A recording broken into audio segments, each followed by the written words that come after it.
So out here in the part here that my wife asked me to build a few years ago, I have a bubbler, which is a small fountain, and it produces a pleasant little stream of water above, and it's just right for hummingbirds to come by and have a bath. Unfortunately, every so often I have to take the whole darn thing apart because the pump that I have below in that base gets jammed, and I'm getting tired of doing that. This project I'm going to sort down a filter for it, so hopefully I don't have to do that so often. So here's the pump that I built my entire project around. It's called the DC1020. It has a outlet here and an inlet here. There's a little adjustment louver so you can change the flow rate. The water, of course, as it comes out, is coming at high velocity, but it's also unfortunately coming in at high velocity here. And that's because if I just pop the lid off, you'll see that the rotor is just hiding there. So, in fact, the water is moving so fast, it tends to bring in the debris. And unfortunately, because the debris comes in, then it gets caught into this rotor, which has decent clearances, but it's not enough sometimes. It picks stuff up and it jams the rotor, and you got to sort of go in and clean it all off. Clever design. Magnet here on the rotor. And the stator in there is entirely encased in plastic, so it's really great isolation between water and electricity. Clever design. These pumps tend to be very reliable. The name of the game, of course, will be to provide some sort of filter here with a greater surface area so the water continues to run at a fairly slow rate. So hopefully the debris gets filtered out before it gets into the pump and jamming up that rotor. So let's take a look at the possibilities for a filter for this project. So I'm superbly keen on trying to find a filter that is inexpensive and replaceable. And I was wandering through my dollar store and I found just though I think it's just perfect fit here. It's 150 by 100 millimeter pads meant for, I guess, scrubbing your dishes. And there is only $1.25 for the whole bag. I think you get 6 of them there. So it's only going to be a few tens of cents each year to replace it.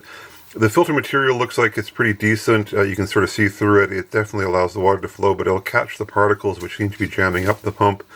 Obviously meant for water applications by its very nature. And I'm going to build a project around this basically. We're going to have pump here, filter here, and just a wee bit of 3D design, and we'll push something out that'll be hopefully quite useful. So the outline of the pump structure is fairly complicated, and it's probably best just to model that in a CAD system. What I have here, obviously the camera pointing downwards on the pump. I find, or the pump end at least, I find taking a little bit of plasticine is very helpful for sticking a part down just right. And then I found a little level in my home hardware store, and I leveled the camera and I leveled the part, and then I take a couple of pictures. And I find this to be a fairly reliable way of getting an outline without any parallax errors. So zoom in here, you can see, of course, the picture I've taken. I brought this into a CAD package called LibreCAD, another free package. And the name of the game is to sort of try to figure out the geometries of the construction. You can see I'm modeling some increasingly larger circles to model that. The top, of course, will be modeled simply as a flat line. And then I'll find another curve here to model this. Eventually, though, once you get done, you can generate another file. Once you get done with all this, and you basically end up with one single outline, you put it on a single layer, and then you export that as a DXF into your favorite CAD package. And then you can, of course, use this to create the 3D part that's required.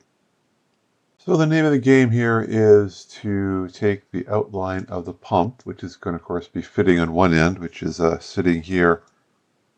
And then you can see I've modeled up the filter's size, roughly speaking, just as a cube. And then we have to do a mathematical operation called lofting. Okay, so I've got the two parts here, and let's just loft it. And you can see now we have a nice shape which is coming inwards, basically concentrating towards the filter, towards the pump. Now you can see it's not symmetric like a funnel. I've got it offset to the base side here. That's because the pump will be sitting here, and when this is stood upright in its final position, I want the pump to be able to draw the water down to the lowest possible levels, so I made an offset to this direction. But here we go. All we need now to do is put a fitting on this side here so we can actually hold the pump. Let's model the holder for the pump. First thing we do, of course, would be to import that DXF. And it comes in like that. The next thing to do would be to take this DXF and scale it up and do do a sort of an outline, do a difference here, and I'll just show that here. And now that we have a difference, basically, we have a shell which the insides matches the size of the pump, and the outside is about 2 millimeters thick, which is strong enough. And then all we do is extrude it to the length we want, in this case 32 millimeters. And now we have a holder that will keep that pump nice and tight. All we need now to do is basically do a cutout for the outlet for the pump. And there we have it, basically a nice little fitting that will hold that pump secure and in place. Basically imported the DXF, scaled it up, created a nice sidewall, then cut out an area for the outlet, and we're done.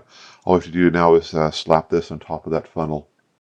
So here we have the funnel, and then we'll just add the bit, which is the pump end.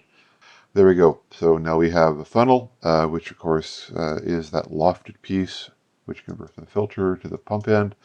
Now we have hold of the pump. Next thing to do is to model up some sort of way of catching the filter. It's going to have to come into this assembly, and we want to be able to put a filter on the outlet here, or pardon me, the inlet, and that'll be the next piece we'll have to model. But before we do that, there's a couple more bits we want to put onto this one.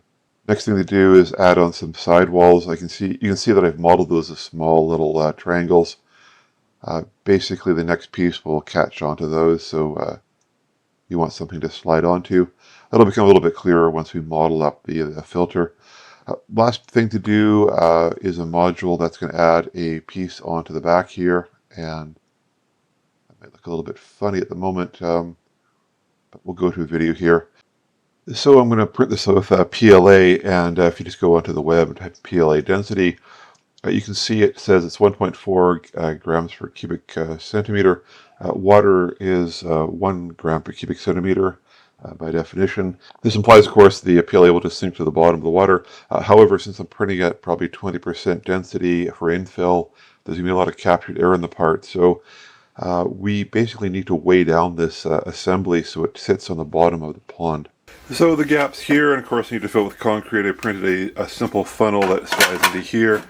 Got some Quickcrete, mix it up, I'll pour it in, and then of course that'll allow the whole assembly to hopefully sit and stay stuck on the bottom of the sump. Okay, so we have it all filled with concrete, and we'll let that sit for about 24 hours, and we'll put this thing into service and see how well it performs. So over here the concrete's finally dried, and it's providing a nice heft to it. Feels like a quality product. There's a psychology, I think, in product design that hefty means good quality. More importantly though, from a functional viewpoint, it'll keep the pump right at the bottom of the sump, so it can draw it down to the last drop of water possible. So this piece here basically will hold the filter along this grill. I've modeled in a couple of divots here that are going to slide into the assembly that we just spoke about. Obviously a pattern of holes to allow the water in, another catch on the side here, and then on the top I've modeled basically just a flat piece of plastic. And you can see that we've got reasonably good area here on the grill. Now I did design the grill basically just be a continuous pattern. From a fluid dynamics viewpoint though, with the entry here of the pump coming in, the velocity will still be favored here. There'll be much faster water, so the particles will collect. Now in theory I could put a baffle here, but I think this is a relatively low duty cycle project, so as this builds up here over the year, the filter of course will get clogged here first, then hopefully come out. Rather than trying to force it around to start with, I want to try this out for a year and see how it works. Well, there we go. Hopefully with the application of my little 3D printer there, which I think is a fun little gadget indeed, I've got hopefully a solution to my problem of that pump every few months getting out of service, and hopefully I'll drop this into my sump and we'll take it for a test drive, and hopefully in the year here I'll report back great results. So just a short video clip as I install the pump. I basically have laid the granite plinth on the side there, and you can see I take out the old pump and give it a swish. It was already starting to clog up on the outlet there, but I was able to swish off the debris and then slide it into the new assembly and put back the heavy metal grate. I constructed it basically out of a a drainage. I think it was meant for a drainage system somehow, but I got the tub and I filled the bottom with concrete to create about a 2 or 3 gallon, about 20 liters of water there. So it's good for about a month before you need to refill it with the hose. So, anyways, hopefully I don't have to do this ever again, or at least not ever again, but hopefully not more than once a year.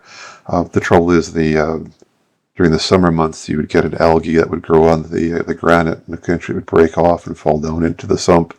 And that was the cause of most of the pumps clogging. So I'll just lift this thing back on, and hopefully we'll be back in service for a good long time. If you like that video, please give it a thumbs up, and we'll see you in the next one.